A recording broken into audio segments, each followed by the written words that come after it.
the lawmakers confirmed 22 out of 39 nominees. The 17 nominees included the former Information Commissioner Gbenga Omotosho and that of Health, Professor Akin Abayomi. Jide, what's happening? Lagos House of Assembly versus Governor Babajide Sanwo-Olu. We've never had a situation whereby nominees will be sent to the House of Assembly and you have as much as 10, 17 out of 39. What is happening? The rejection of shows that all is not well, no matter the cover-up. Yes, we cannot deny that what has happened is like an aberration. It's unheard of. At no time in the history of the states did we experience this kind of thing. And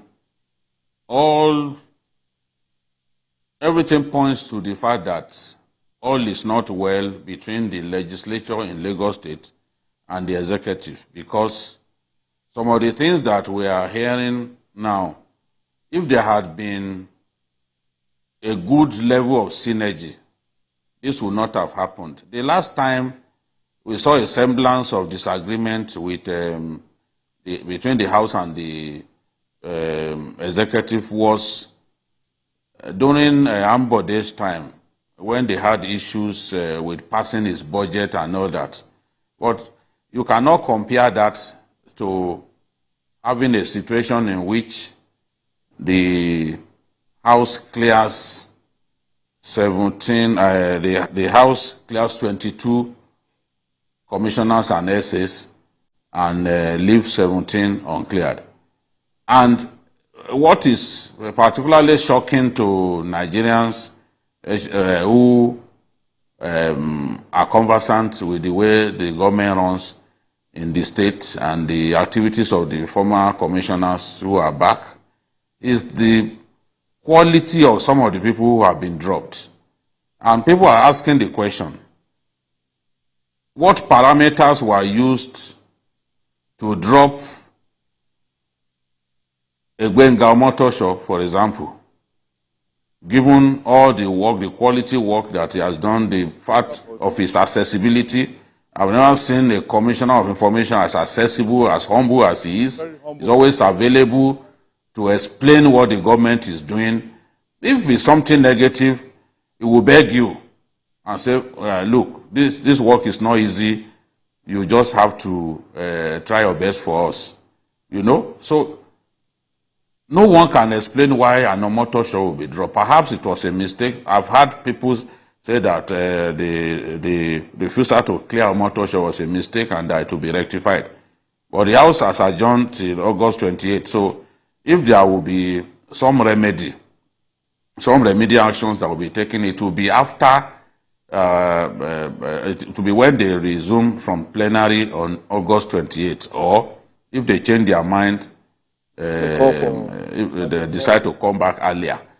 But you also look at, because for those of us who are outside looking in, we can point at people that have done well.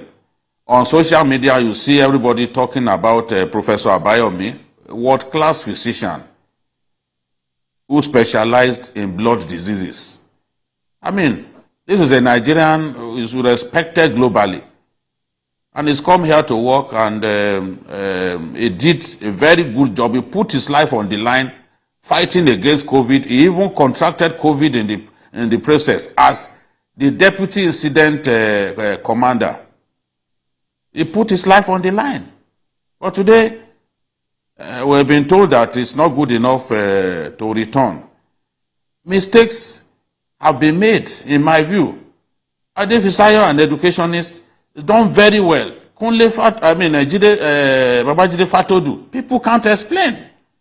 I know the assembly will have their reasons. I know the assembly was very angry that for the first time in the history of Lagos State, this ESCO was put together without concern for geographical balance, without concern for religious balancing.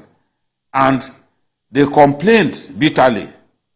Perhaps these many people who were dropped, is one way by which they intend to give an opportunity to the governor to correct the religious balance, because the Muslims are saying that you can't have a 39-man cabinet and there are less than 10 Muslims out of them. And the Muslims, as far as they are concerned, voted tremendously for the tickets.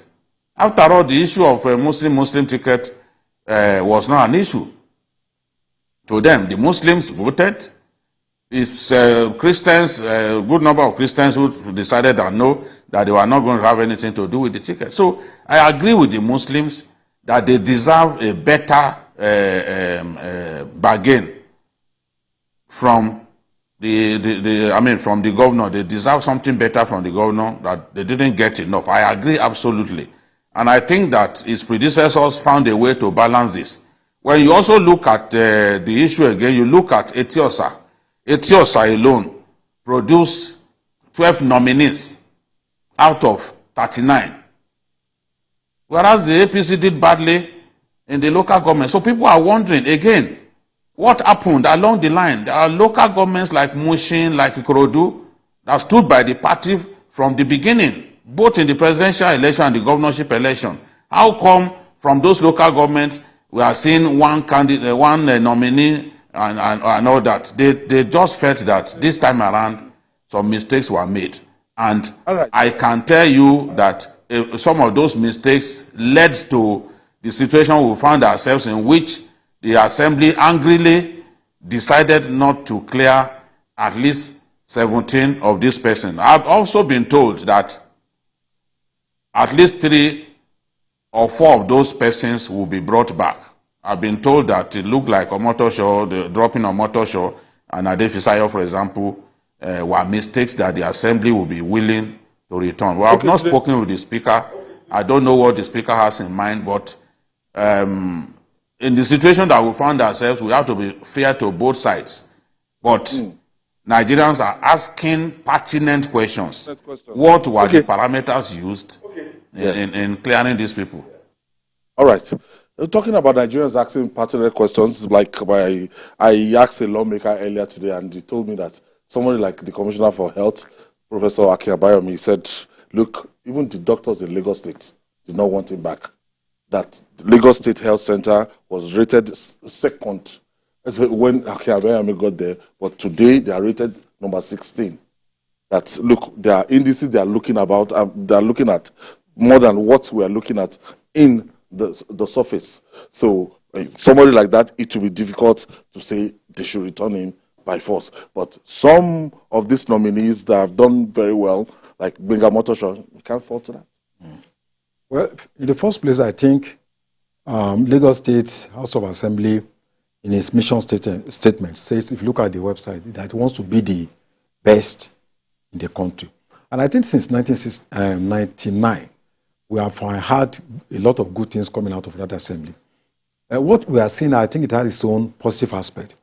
In the first instance, it shows that the assembly is not a rubber stamp. Separation of powers. You know, there is separation of power, which is, I think, is one of the pillars of democracy. It also shows that the commissioners, the political office holders, are at the mercy of the state assembly, which were elected by the people. However, I think this is a minor disagreement. I don't think it's a fundamental crisis that is big enough to, lead into a major upheaval. What I noticed is that perhaps there was a problem of exclusion, lack of adequate consultation. For instance, Bajide spoke about Professor Abayomi. I mean, in 2022, he was conferred with the National Productivity Order of Merit Award by the president. He contacted COVID and was isolated for 9 days. Under his watch, it was said that the lift that killed that doctor. Yes. If there are major issues, that are unknown to the public, why it should be dropped, I think the House of Assembly has the right, based on conviction, not just based on the fact that we just want to drop him. So I think if there are reasons, for instance, look at the Benga Motosho. Personally, I've worked with him since the 1990s. I was a correspondent in The Guardian. So back as 1990. He was already editor of Guardian Express. One of the finest, most humble gentle, honest, and approachable media person that you can, point into the history of this country. So I cannot understand why such a person should be dropped. But I hope that in the next few days, the parliament will come together. For those who are thinking that, it's a major crisis, I don't think it's a major one. I think it will be resolved among them. And also the issue of exclusion has to be addressed. Ikeja is saying that they don't have any representative. Ikorodu says they have only one. Mushin is also making comment. But I think, in the long run, merit should be the major, parameter in terms of determining who should be the commissioner in Lagos State. Tony, when you look at the names, and a lot of people, even people from Lagos Island, that said these are not our indigents, that we have their names, slotted as slot. People from Ikorodu, they are even talking about this exclusion, that Ikorodu, that anytime there's election, that APC will come to them, they'll give massive votes, but anytime this kind of reward is coming, that they are never counted worthy. So everybody, all the constituencies, they're just shouting about marginalization. My own question is, how have they been doing it before? 2015, 2019, 20, as in that they've been able to keep people quiet and everything balanced. So what is wrong about this particular list that they've been doing it before? Others are not shouting about exclusion. Yeah, I think there's more to this, though. But I think it will be resolved, just as Wally said, between the governor and the legislature, because truly, as you said, it didn't start today. And this kind of issues, I'm not sure it's new. I'm not sure it's new. But I feel that any area that contributes, to the success of a political party should benefit. So if, for instance, just as JJ said, it's 13 nominees from Etios alone. I mean, that's huge. It's lopsided. Yeah, highly lopsided. And I think it needs to be corrected. The indigenous are even shouting that these guys are not. It needs to be corrected. It just shows that the legislature is making out of it that I have issues with. I know they can consult the governor. I know the speaker may have gotten the list before plenary yesterday. And get across to the governor. They may suspend sitting yesterday and get this thing corrected. Get this thing corrected before, vetting the nominees for yesterday. But I'm happy because this is the first time I'm seeing the legislators standing up to executive in Nigeria, especially across the state. I've never seen it before because normally the governor controls. So Lagos is always the first, and I'm happy for setting the pace. Truly, the legislature should be an independent arm of government. Do their thing their way, and then at the end of the day, I see them sitting down together at the end of the day to correct this anomaly. I see it as a big anomaly because if it should be equal proportion to these things. So you can't give this and truly, and another thing I am saying here is that I want to say here is that I salute the courage of the speaker to stand down that the list in the interim. I say in the interim because, as I said earlier, this matter is definitely going to be resolved. I particularly, when the news dropped yesterday, I picked interest in the names, especially the Commissioner for Health and Professor Abayomi, and then Benga Motosho. The two of them that are most prominent in Lagos. Most people who are cleared are hardly known, So when you work, you're supposed to be rewarded back. I think they did outstandingly well in the last administration of the present administration in Lagos. And just as Julie, I pray they rethink this matter and get at least the two of them back. Now we are looking at the way forward because all these constituencies that are shouting about marginalization, there must be a way to resolve this. And the ethnic thing or religious thing must not prop up in our politics. Earlier today, the Christian Association of Nigeria sent a press release, and it's becoming like a kind of religious nature for Lagos State cabinet. So I think the governor wasn't too sensitive with the list that came out earlier. Yes, we could say that we do not want religion to occupy such a prominent place in our politics. That's very desirable. It's something that I support. Lagos State once had civilian governor and deputy who were both Muslim. Jakonde and Jafojo, they were both Muslims. Nobody complained. But the Nigeria of the 1980s is not the Nigeria of today. Religion plays a bigger part than ethnicity in the politics of our country currently. And whoever does not bear that in mind is liable to step on the banana skin. Because we all saw what transpired during the last presidential election especially. Religion was a key factor. Some people would not have won in the states where they won, if not because the people chose to vote along religious lines. So I want to believe that Governor Sanwo-Olu did not do what he did on purpose. I guess he was just randomly looking for people that he felt could get the job done. And he wasn't really concerned about their religion or even ethnicity. But right now, it has backfired. And what I would not want to see is for Muslims in Lagos State who have always supported the party, no matter who is brought forward, to begin to see themselves as second-rate people.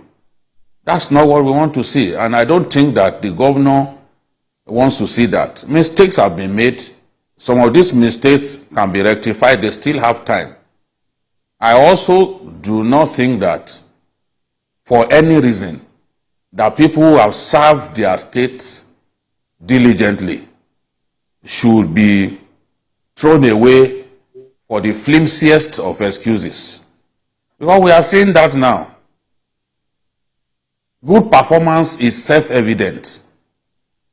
Wherever you are, whether you are in, see how far Borno State is to Lagos. Everyone can know that Governor Zulum is probably the best of his generation. And he's in far away Borno State.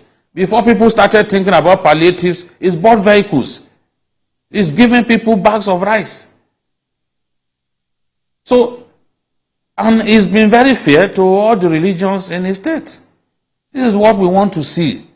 Where appointments are done without bearing religion and ethnicity in mind, even if you did it without any ulterior motive, people are not going to understand. This is what I expect Governor Sanwo-Olu to understand. People are not going to believe that you did it without any ulterior motive. And I'm convinced that he did it without ulterior motive. Is someone that I've come to know, and I know he's a gentleman and a good governor. So mistakes have been made. I know these mistakes can be rectified, and I know that the Assembly, the Lagos Assembly, always describe it as the best in the country. I believe that the Assembly, when they come together on August 28th, they will take a second look at this matter, because this is an Assembly that listens. We've seen people come before them and they trashed out issues for them. We also have a government that listens. Even at the federal level now, we have a government that listens. The people said, look, Mr. President, why would you drop the Niger Delta Ministry? The President dropped the Niger Delta Ministry because that was the recommendation of the Senate, that the Niger Delta Commission should go back to the presidency. But as soon as people complained about it, the President brought it back and made the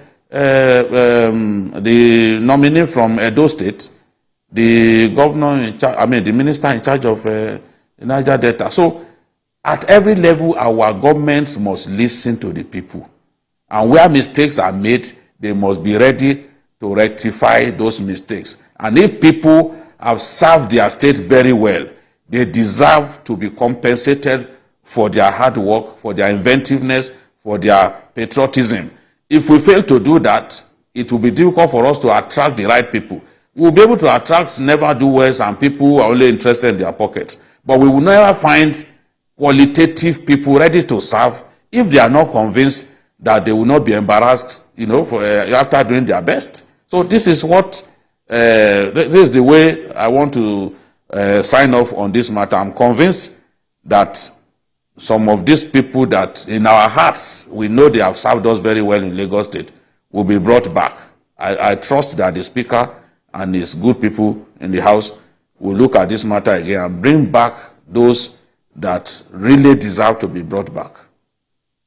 So, hashtag bring back our commissioners. So, should be looking at that. And when they were screening them, the process of pull the leaders from across all the local governments to bring three nominees, 2 male, 1 female from each of the local governments.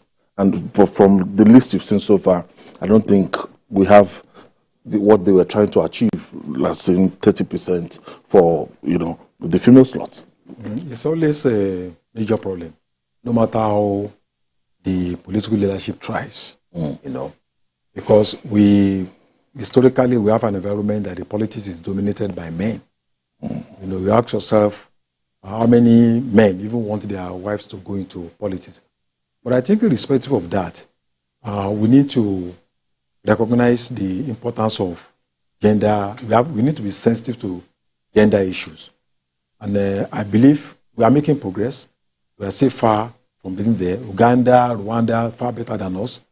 But I believe as time goes on, we are going to, meet up to global standards. There are some prominent women in this cabinet: Commissioner for Education, former Commissioner for Education, Commissioner for Agriculture. People who always say that yes, those guys they really tried their best. And if you see the rating of education in the Perkins, you know that after I do best, I think it's Lagos for education and agriculture that the lady made a kind of statement. Yeah, for me, this issue will be resolved, definitely. And all these things will be a thing of the past. It's normal in politics anyway. It's making the headlines because this is the first time I'm hearing such, that the legislature will challenge the executive or the governor, sending the list of commissioners for clearance. It has never happened before. Though they are doing their democratically and legal right, function duties, but it's an aberration in this part of the world. So otherwise it will make news, it will make the headlines. I'm very certain that this matter will be resolved, and we don't need to overflog it. All right. We'll take the break. When we come back, we'll talk more.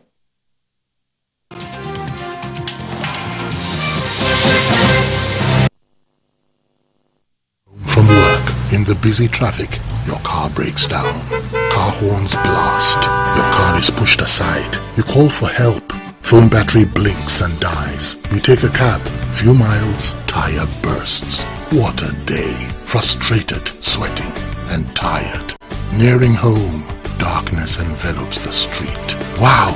Just one house is bubbling with light. RB Solar Energy Systems, my anniversary present to us. No matter how dark life is, the sun is gonna shine on everything you do. JRB solar inverters, batteries, solar panels, solar street lights, and more. Telephone 09. For staying with us, this is Journalist Hangout. We're reaching you live here from our headquarters in Lagos, Nigeria, and we still have Babajide Kolade Otitoju from Abuja station. Now, the cabinet of President Bola Tinubu is in place, but the position of Minister for Youth Development is still vacant. Hence, the battle for that ministerial slot heats up.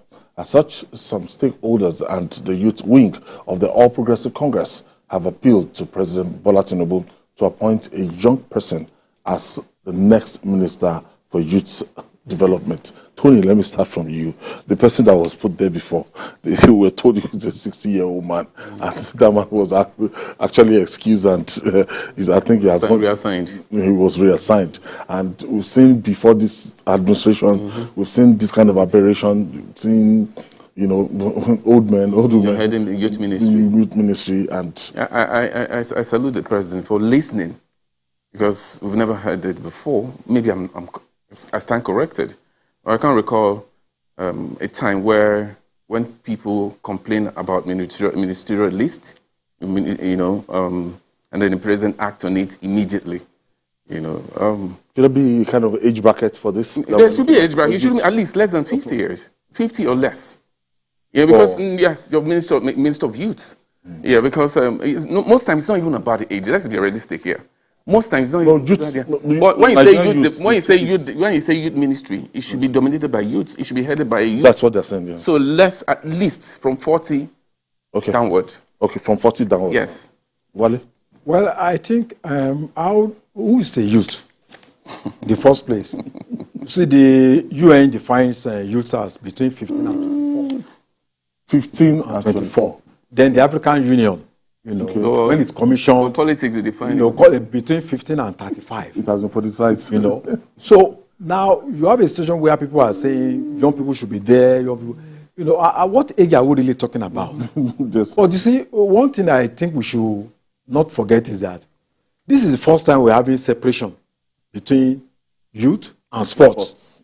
Because when you are talking about youth and sports, it's as if sports is all about, well, the young people are the Dominate actors Yes. in sports. Yes. But sports is not just about young people. You have the audience, you have its own political economy, you have its own revenue aspect, you have advertising, you have the audience that are made up of, people of different, age brackets. So I think we need to commend what the president has done. However, having a youth minister, for me, what is important? Well, the age is good, but I think we should also look at, this is a new ministry.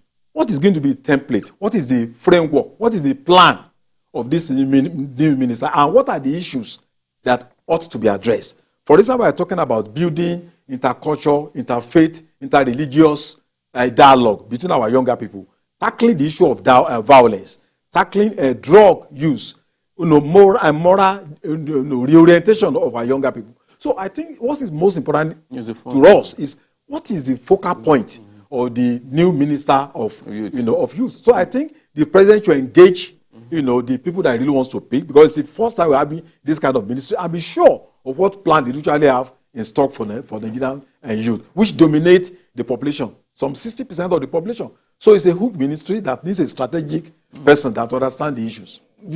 After the NSAS protests, Nigeria now, if you undermine the interest of the youths, you are on your own. As in, it is said that 70% of our population, look at the INEC timetable, look at the voters timetable register, you understand that we have a youthful population. So what will you advise President Bola Tinubu to do? I think that this is not a difficult thing for the president to do. The president promised that he will bring in young people and women into his administration. When you look at it, it will seem that in making that statement, he lumped young people and women together. Now, by bringing 7 women into the cabinet, no one could say that the president has not done well. This is remarkable, to bring 7 women into the cabinet, and even giving some of them very key portfolios, like the new Ministry of Tourism, Trade and Industries and all that. So I think also that a woman was also made Minister of State for Police Affairs. For the first time, we've given that role to a woman. So kudos to the president for living up to his promise of bringing women into his cabinet. Whether those women are enough is a matter for debate. I would have wanted more, and I know that a lot of women will have wanted more, because we've tried women in the past in various roles and they did very well. Now, again, if I was the president, I'm going to find someone who is not more than 43 years to head the youth ministry. Bringing an old man, someone not more than 43 years of age. Bringing a man in his 60s is not good enough. In fact, that's like sending a signal to the young people that he did not find them good enough to head a ministry that normally should be about them. So, and the president, if he looks to his left and to his right, is going to find people, including those who worked exceedingly for him, including those that competed against him, and at the end of the day, they dropped out of the race. It's one thing to drop out of the race and then work for the president. During the election, we were looking for somebody with a voice, who had a voice that you could call the voice of the young people. And we had a certain Nicholas, who was the youngest of the presidential aspirants, and the youngest at that time, the youngest presidential candidate in our history, who contested in 2019 and came third. He was on the APC presidential primaries on the ballot, but at the end he dropped out of the race and he supported the president. We know how many times that he appeared on TV, because we brought him on a lot of the programs to speak for the president, to appeal to the young people to support the president.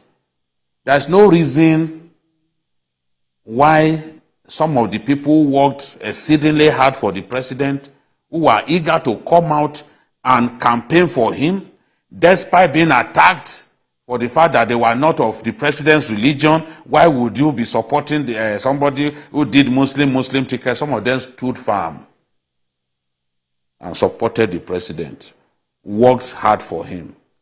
If such people are within the brackets, the president doesn't need to look far away to pick such a person.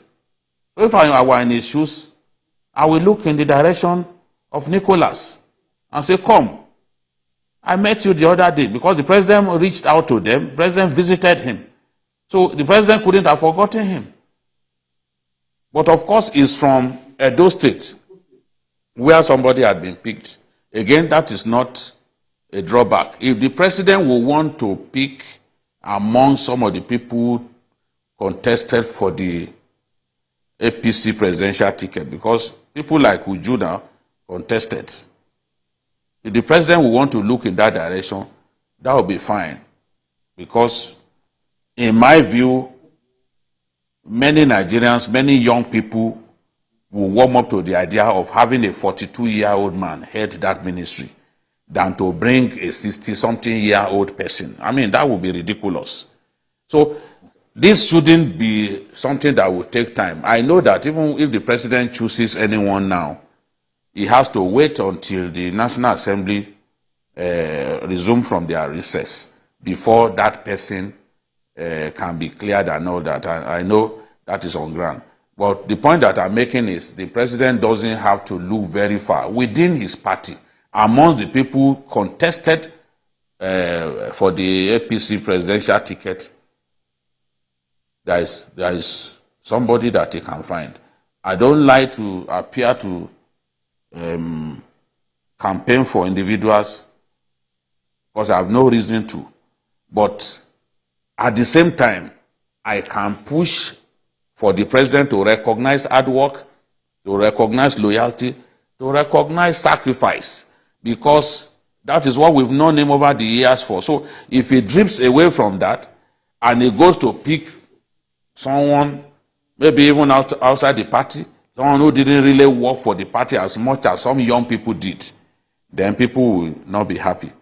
So the judgment is for the president, and I know that given the time that he has, and given the less pressure that he faces at this time, he would be able to find the best of the best to occupy that position. And the young people will be happy that at least he picked one of their own, just the same way he picked Bumi Tunji and Bosun Tijani to head the ministry.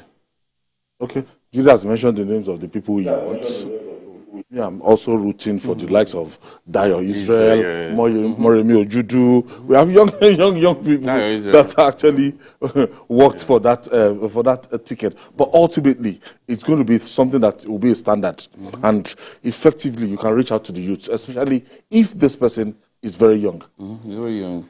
I would have rooted for Dayo Israel, though, because he was active and he was everywhere during the last election.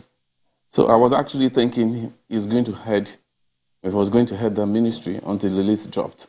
I'm happy there's a vacuum now, And I pray he gets it. Really, he worked for it. So when it comes to merit, competence, competency, hard work, I think he should get it. He should get it. And I know, as I said before, that the president listens. And I know that the protest by the youth today at the APC headquarters should send, we should send that message.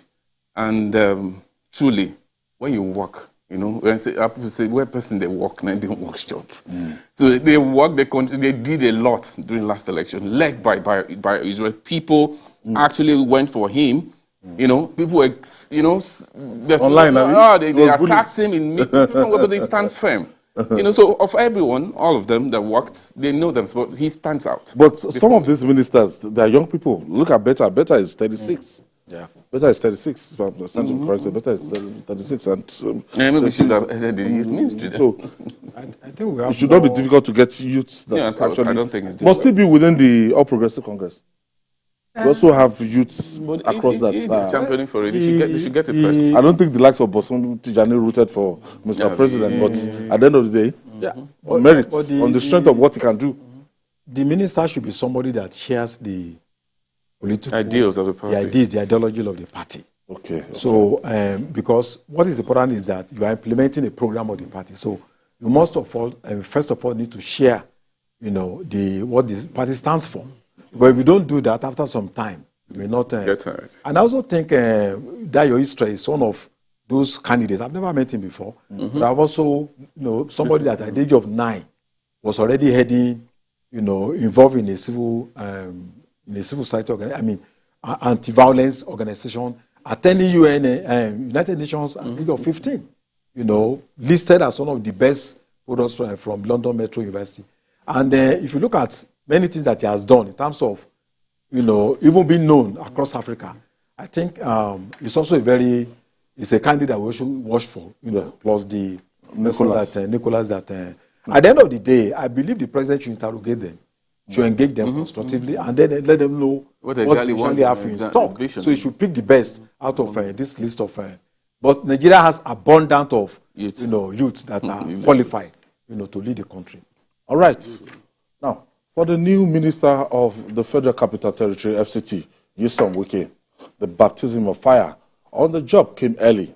Wike has visited the scene of the collapsed two-story building in Garki 2, Abuja.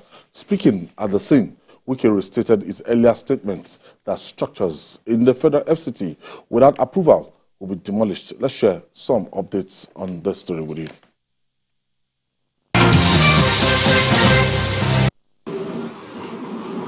Treatment, they are responding to treatment. We have a team of welfare officers who are going around to check on them to ensure that they receive the right treatment, and also we know the state of health as at this time, so that if there is anyone that we can move to another higher grade hospital, we can easily do that, to another hospital. From there, we can now go back and see what was really the cause of the demolition. An expert can do that. These are the things we have been saying. Nobody knows whose turn it will be.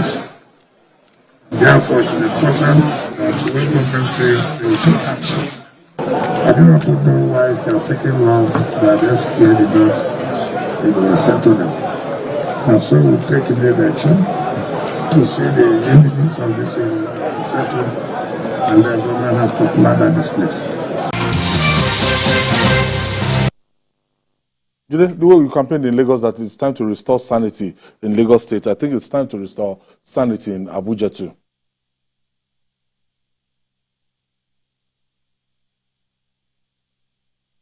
Ikeo, are you there?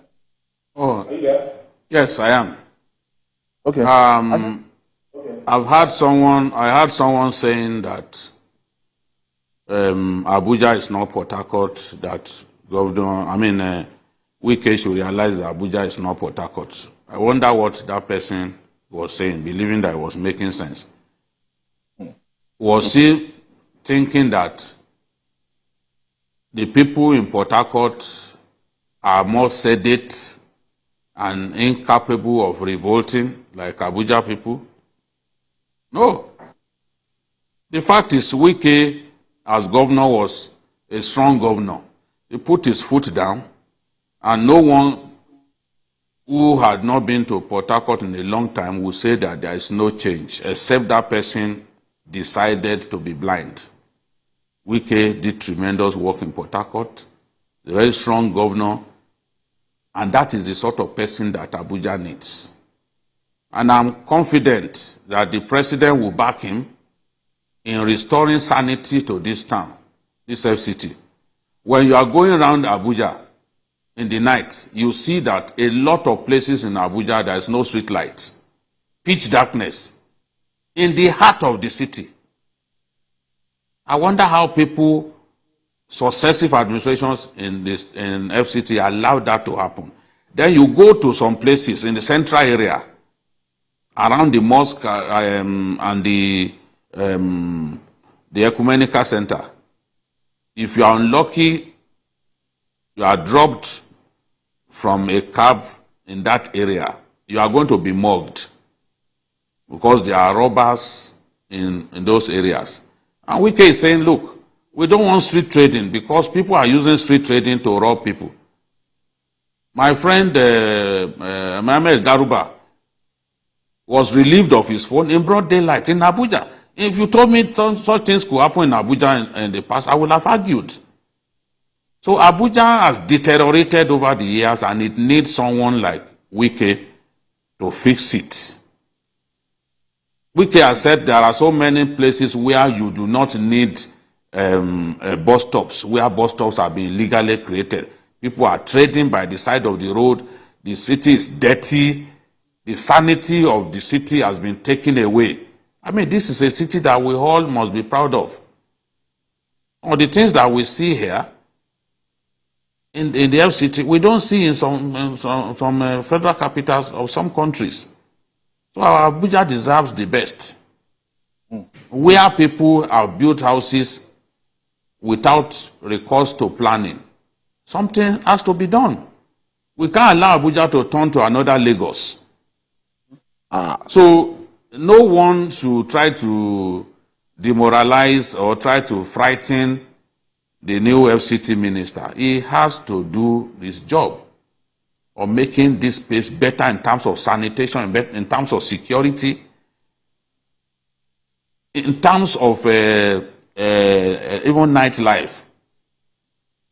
Do what was done in Lagos, light up Lagos. Start it in Abuja. Let's have light up Abuja. So that all of those places where the street lights are dead can be revived, and the city will look really beautiful at night. Wike is committed to this, and nobody. He does not need the advice of anyone who will come and say that, no, you can't do it. If you try to do it, the president will stop you. Who told you the president will stop him? How did you come to that conclusion? Did the president share a word with you about his plans for Abuja? So all of these things, including houses, these days houses are going down in Abuja. It was not like that before. So the people even given approvals for those houses to be built, they need to be identified. The bad eggs at FCD should be chased away. As simple as that. Tony, Lagos is still number uno. You're number one. Jide, you're in Abuja there. We've given you to Abuja. We've seeded you to Abuja. Lagos is still Lagos. But when we're looking at it, looking at Ujisom Wike, what he has set out to do, and this is we even buttress what he said day for yesterday, that no time for illegal building, illegal structures, and Abuja is now densely populated, traffic here and there. I would like to compare it to Lagos anyway. Yeah. Governor Nyesom Wike, or former Governor Nyesom Wike, maybe seen by some people as loquacious, noisy, but that should not cast aspersion on his capability to deliver on government promises. He was governor of Rivers State for 8 years, and his records are there for everybody to see. Take away politics from him. You know, he's capable. He has proven himself over time. You know, so assuming office as the minister of FCT, for me, is how do I put it? It's a small fry. It's something I know it will deliver. and I know he has the president backing, and I know the president may have given him a mandate on what he wanted FCT to be like. It's simple. So no one will sit down and watch FCT degenerate to a slum level, like what is going on right now. We have all manner of people coming into the city to frustrate, people. No sane government to tolerate that. So, coming today, visiting the site of the collapsed building, 2 days ago, he mentioned something like this, that some buildings are really going to go down. And I support him. Abuja has a master plan. It's only a country that has no focus, that you see all manner of people coming up, breaking the laws, and nothing happens. So if he's coming now to say, this is how, FCT is the capital of the country. It's a federal capital territory. And there must be sanity there. So whoever is going to drive it, take away the person in question here, whoever can drive it, I think Nigeria will support. Well, we should have in Nigeria that everybody should not be just do the right thing. State capital hustling. We should have people that's our state decentralized to the extent that you can meet up the standard of everybody. Lagos can be replicated everywhere. Abuja can be replicated everywhere. Everybody, you don't have to be in Washington, D.C. to achieve anything. So people are trooping to Abuja. Right now, the way people from east, west, north, south the failure of the are states concentrated in Abuja. I think something must be done about that. Yeah, I understand. Correct. The growth rate of Abuja is about 30% every year. One of the fastest growing cities in Africa.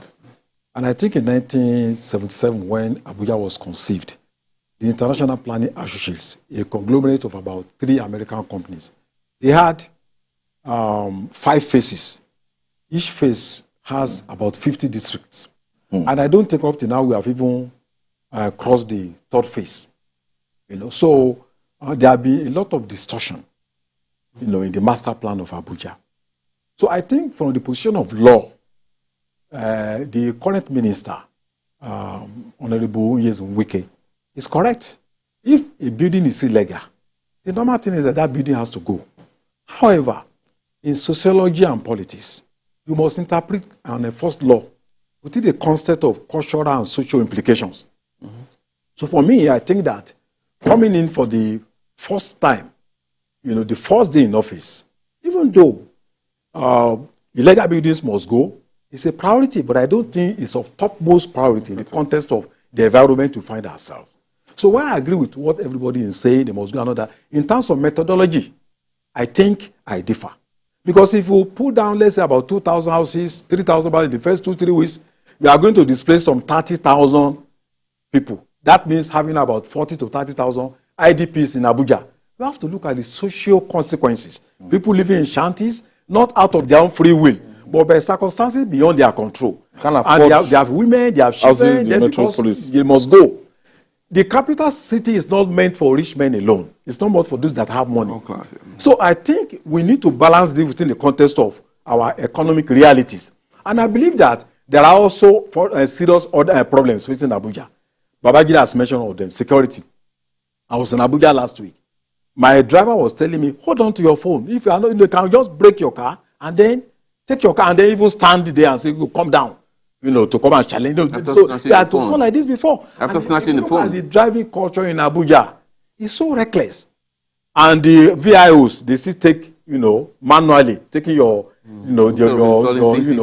So you wonder what is happening to CCTV in a modern city, what is happening to management of water resources, what is happening to biodiversity, what is happening to housing, what is our plan for millions of people that live in Suleja, in the outskirts. Do we have a housing plan for them? Indigenous people of Abuja, how do you want to incorporate their cultural heritage into the master plan of Abuja? So I think there are major issues on the ground, and demolition of buildings is one of them. But I don't think it should be the topmost issue that has to be addressed in the first few weeks of settling down, of the minister. But I think it's something that has to be a gradual process, so that we don't cause a kind of a social upheaval within the system. Okay, Jide, should everybody be in Abuja?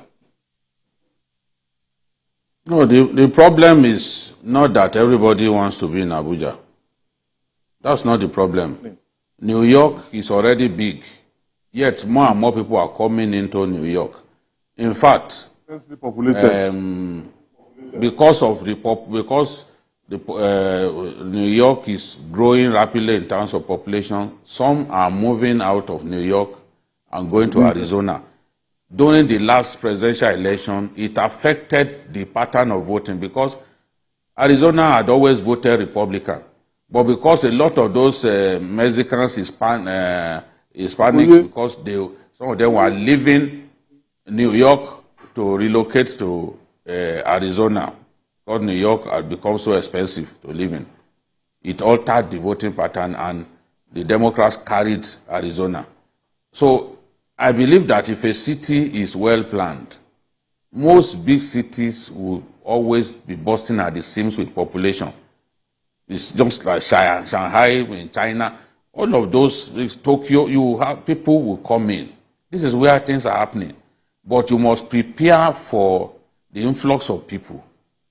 I still don't believe that Abuja that there are too many people in Abuja. The problem is the fact that people are simply doing what they like, setting up bus stops where they like, disposing waste just the way they like, and these things were not happening. Both industrial waste and other kinds of waste must be disposed properly. It's the FCT for God's sake. But if everyone is behaving like nothing is happening, if you don't try to arrest the drift, it will turn into a very ugly city, because already is the second fastest growing city in our country in terms of the migration of people after Lagos. So if moves are not made to sanitize the city, stop people from building on drainage channels the way they were building it in Lagos, and they turn Lagos to a place with consistent flooding issues, then we are going to have problems. So is getting people to abide by the law. That is the problem now. Letting people realize that they can't just set up habitation the way they like. They can't just set up bus stops the way they like. They can't trade just anywhere, just the way they like. You are coming from the airport. Look to your left and see some of the illegal bus stops that people have created. So I'm seeing Lagos in my head when I'm here. We cannot allow Abuja to degenerate into another Lagos. That would be very unfair. All right, Jide. Don't worry. You never will deal with them. They have the MK as the governor now. So I want to thank you for your contribution today. I want to thank you for coming. Wale Adeoye. Thank you. And Jide playing from the diaspora. Yes. Thanks. When are you coming back? It's too early to ask me when I'm coming back. You just arrived. And I've not been here in 2 months. So I have people here too who always want me to come here. So you will offend them. Asking me when I'm coming back. All right, and that's our package today. Join us tomorrow for another episode of the program. You can watch the repeat broadcast tonight at 11 p.m. Join us this Sunday from 1:30 to 3:30 p.m. 2 hours of journalist hangout on Sunday. Make it a date. We're on YouTube, youtube.com/TVC News Nigeria. I'm Ayodele Usubakun. See you on Sunday.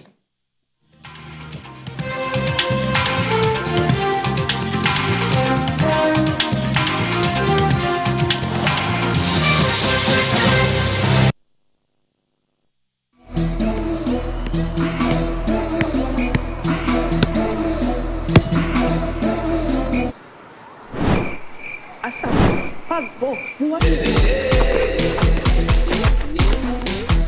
for skills.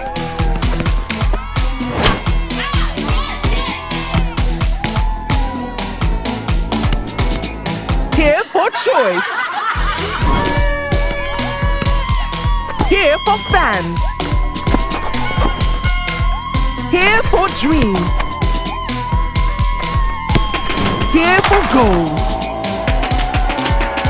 Here for celebrations. Whether she's playing or watching the beautiful game, we're here for her. Here for all 64 matches of the FIFA Women's World Cup 2023. Live on Supersport. Get and stay connected.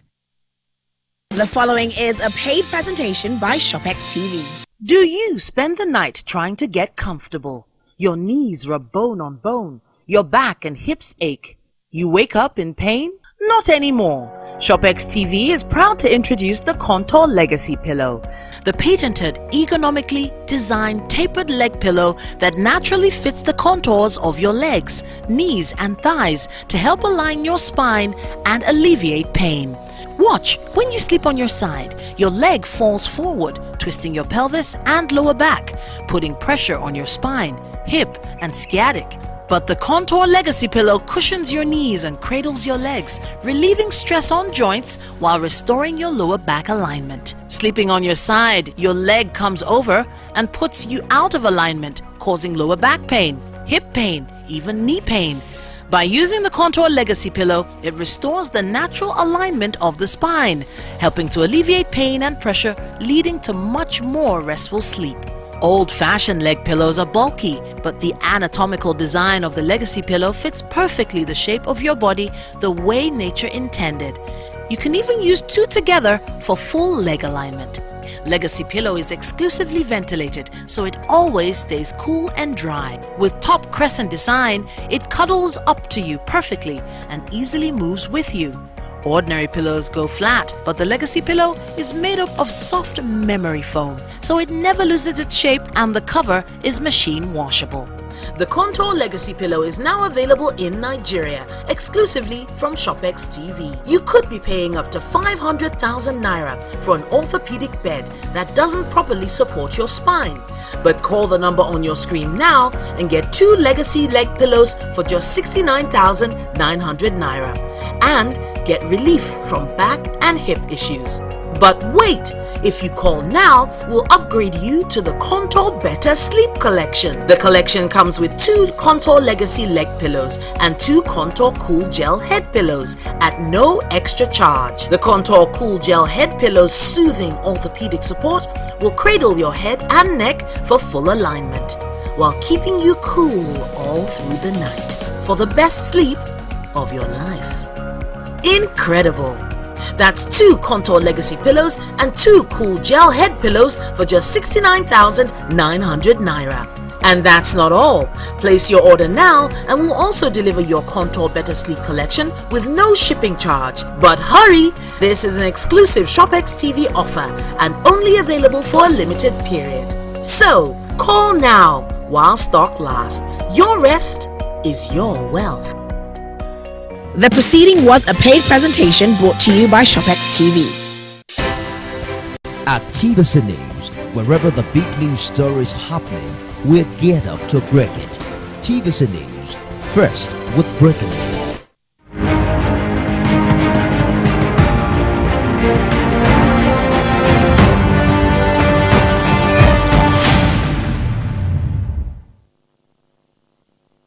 Hello everyone, it's day 87 of President Bola Tinubu's administration and we're monitoring closely development in his first 100 days in office. I am Nifemi Oguntoye. Let's begin with the nation's capital where President Tinubu has approved the return of a delegation of Islamic leaders to Niger Republic for another round of dialogue with the junta leader General Abdurrahmani Tiani. President Tinubu made the decision on Thursday after a meeting with the top clerics led by Sheikh Dahiru Bauchi, who were recently in Niamey 2 weeks ago for dialogue. ECOWAS had imposed sanctions on Niger in response to the coup and has not ruled out using force against the army officers. Recall that on the 26th of July this year, a coup d'etat occurred in the Republic of Niger when the country's presidential guard detained President Mohamed Bazoum, and the Presidential Guard commander proclaimed himself leader of the junta. Well, yes, as you have said, the Council of Ulamas have returned to the President for the second time to give a report on their ongoing dialogue with the military junta and other stakeholders in Niger Republic. They have briefed Mr. President about the situation And the effort is still ongoing. Mr. President has listened to them. They will continue this dialogue. Mr. President is interested in exploring peaceful options in this, but nothing is off the table. He has asked the ulamas to continue their dialogue, and they will continue to do that. And we are still going back there to ensure that through amicable way, through peaceful way, as spiritual leaders, we'll be able to do and contribute what we can be able to do. What we want is we don't want war. We want peace to reign in our region. So may Allah continue to bless His Excellency the President for giving us this opportunity. And we want serious prayers, fervent prayers from the entire, community. State House correspondent Femi Akode joins me live from the presidential villa.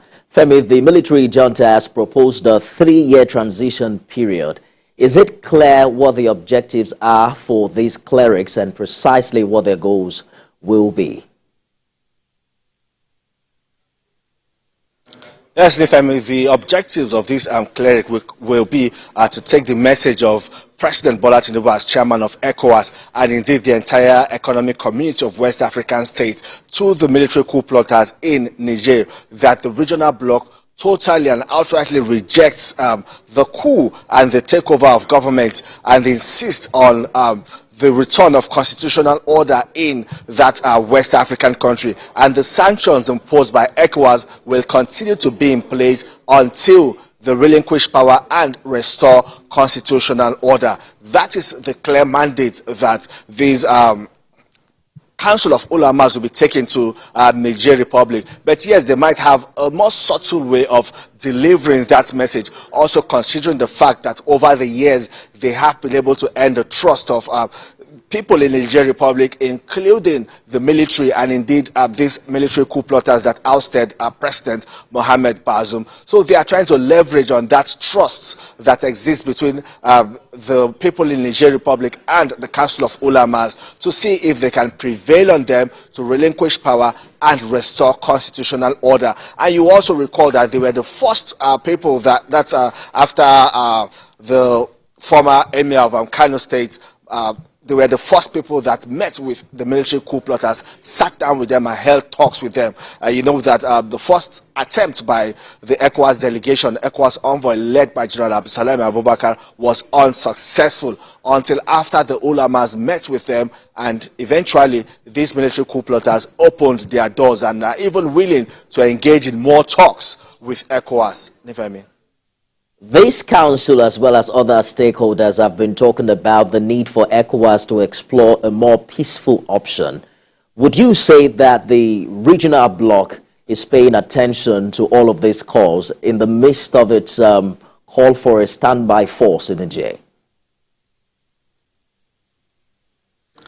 Indeed, Nifemi, the regional bloc is paying attention to all options, all calls by people from different quarters, calling for a peaceful and amicable resolution to the political standoff. But in doing that, they also insist that no option is off the table, and that includes the use of force to restore constitutional order in the Niger Republic. The standby force has already been activated and ready to be deployed at the word go, as that is if ECOWAS meets a brick wall in the ongoing negotiation with the coup plotters in Niger Republic. But ECOWAS has also said that war is not in anybody's interest, and they will explore and exhaust all political and diplomatic ways of resolving this standoff before the use of force, which will be the last resort. Nifemi.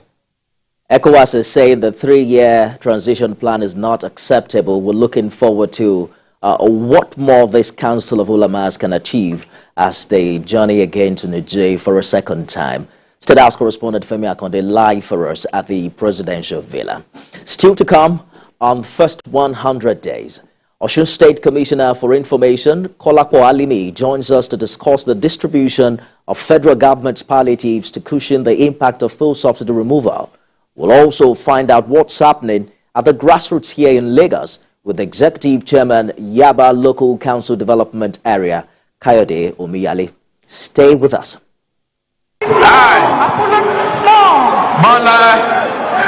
Ahmed Tinubu, do solemnly. In the first 100 days on TVC News, you can join the conversation if you use the hashtag first 100 days on Twitter. Now, the federal government recently approved 5 billion naira for each state and the Federal Capital Territory, as well as grains, to enable them procure food items for distribution to the poor in their respective states. In Osun State, we understand that government has inaugurated a standing committee constituted to deliberate and work out appropriate modalities for the distribution of food palliatives from the federal government.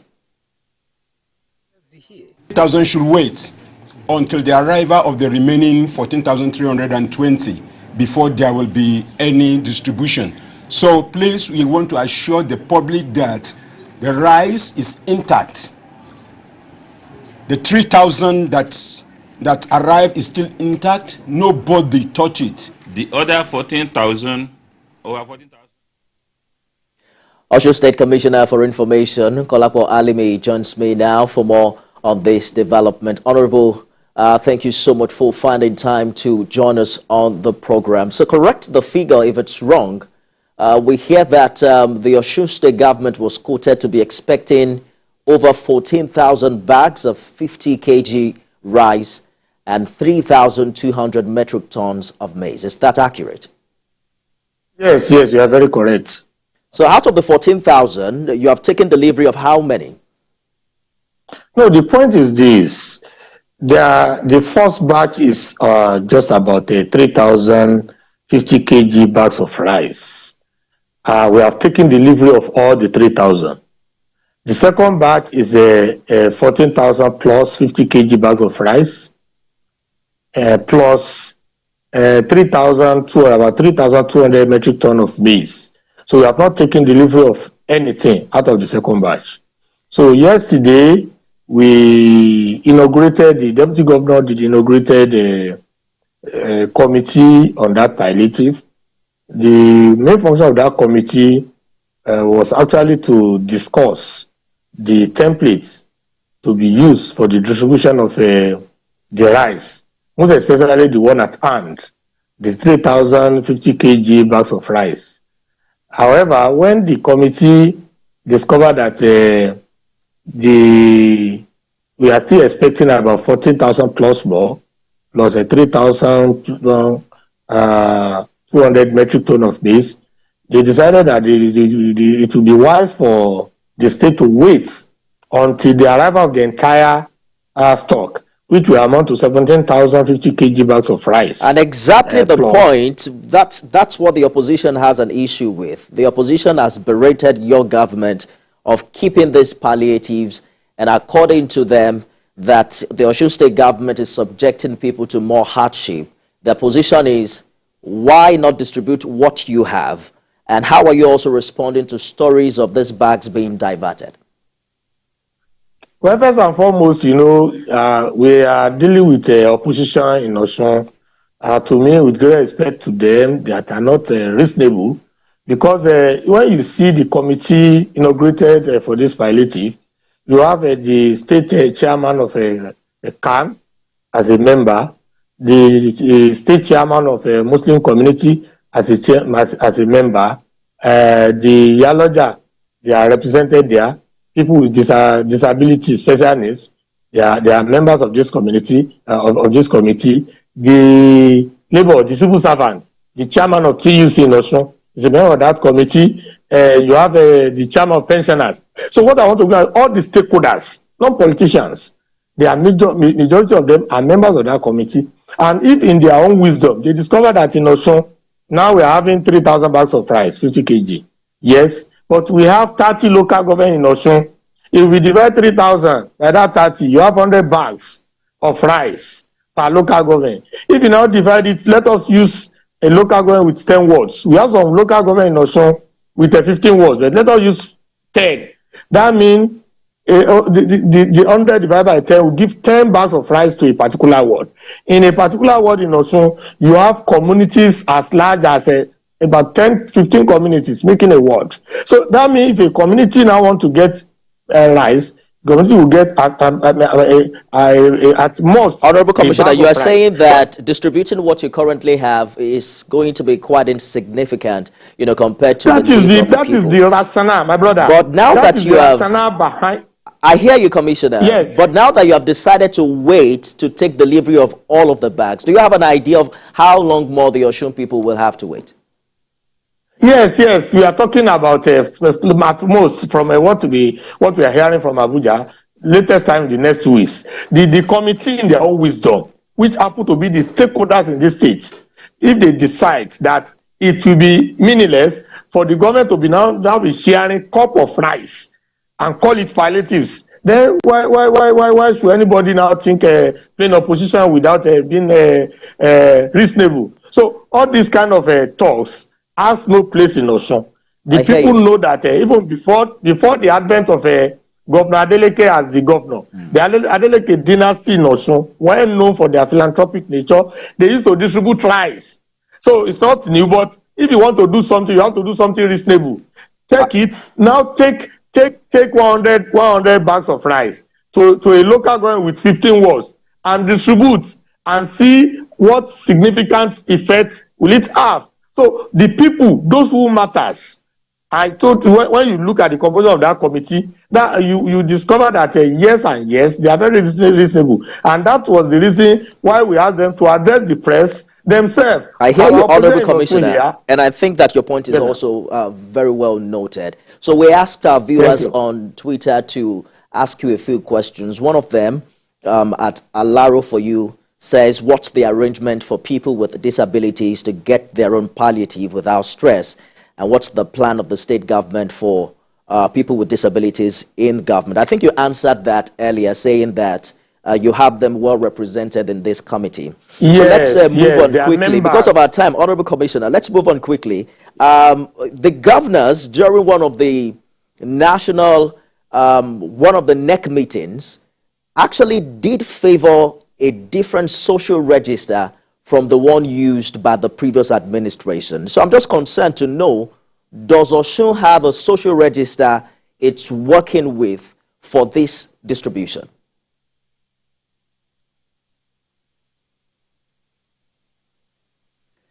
We're going to get back to the Honorable Commissioner for information in Osun State. Hello, I'm with you. Oh, I'm with you now. I'm with you now. So I was asking if there is a social register that the Osun State government is working with for this distribution. There is, but for this one, the template that we are going to use is going to be worked out by that committee because we believe that register needs to be updated. But what we want to do is that all the committee set up at the state will have to replicate that kind of committee at the local government. They will now be able to identify the poorest of the poorest. The churches, they know the poorest of the poorest. The mosque, they know the poorest of the poorest. These people with special needs, they know the poorest of the poorest among them. The pensioners, they know the poorest of the poorest among them. So the template with which it will be distributed will have to be worked out by that committee. That is the main reason why we set up the committee. If we want to rely on that data, it needs to be updated because it has been collated quite a long time ago. It might not be useful this time around. All right. So I'm just wondering, how long will it take them to come up with a totally different list? No, those committees, when you see the people in that committee, they are men of integrity. If you want to come up with register, that one will take up time. But the committee, as I told you, they have people with special needs. They have their people all over the state. When we constitute that of the local government, they will be there. Now, the pensioners, they have their people across the state. When the local government committee is constituted, they will be there. The NLC, the workers, the geologists. So those people are the ones that will give us the template and will let the whole world know about that template. This is how they want to distribute. This is the one that will go to the special people with special needs in social local government. This is the one that is going to the pensioner in social local government. Even to the journalists, they know the poorest of the poorest among them. So it's not going to be hidden. We are going to be transparent about it. And we are not going to use politics for it. You can answer this in just 1 minute. The last time we heard from the governors, They mentioned that 2 billion naira out of the 5 billion have been disbursed. But it sounds like you are saying you haven't received the kobo. What's the situation right now in Osun? No, that is what from our account, we learned 5 billion naira will be given. But that 5 billion naira that out of which is like 4 billion naira will go to be the actual amount that will hit the account. Other will come in form of food and so on and so forth. And out of which we learned 2 billion naira has been disbursed. But from our accountant general, it has not hit the account. Maybe it's just the process. So when it hits the account, we let the whole world know that as it is today in Osun. So that is what we are saying. And if eventually I'm informed, any moment I'm informed about it, we'll make release. Let the world know that out of so amount to be given to the state, so amount has hit the account. But as at yesterday, that was what the information given to us from the Osun State Commissioner for Information and Public Enlightenment, Kolapo Alimi, thank you for talking to us on the program this evening. Thank you for having me. Thank you very much. Now let's find out what's happening here in Lagos. I'm joined by Executive Chairman, Yaba Local Council Development Area, Kayode Omiyale. Mr. Omiyale, in Osun, they already have 3,000 bags of rice. Do you have an idea how many bags that have been received in Lagos? And has Yaba LCDA started to receive any of these palliatives? Thank you for having me. And good afternoon, dear viewers. For now, to the best of my knowledge, these activities has not commenced in the local government. It is yet to commence, that is the palliative from the federal government. We are yet to have it in any of the local governments in Lagos State. But despite that, the local governments, all the 20 local governments and 37 SCDA in Lagos State, all of us have been on our toes to make sure that before the arrival of that of the federal support, at a little effort, we have been doing something for members of the community. And virtually all the local government and SCDAs, they have engaged in one palliative activities or the other. Virtually all the 20 local governments and 7 SCDAs. And that is what is happening in Lagos State now. Palliative is going around in all the 57 local government in Lagos State. Does Yaba LCDA has its own social register just in case you take delivery of some of these palliatives? Do you already have a list and the details of the poorest of the poor in your local council development area? Yes, we have the register of the vulnerable people in our local government. And that is what I'm saying, that as at this evening, we are yet to receive any palliative from the federal government for the register members.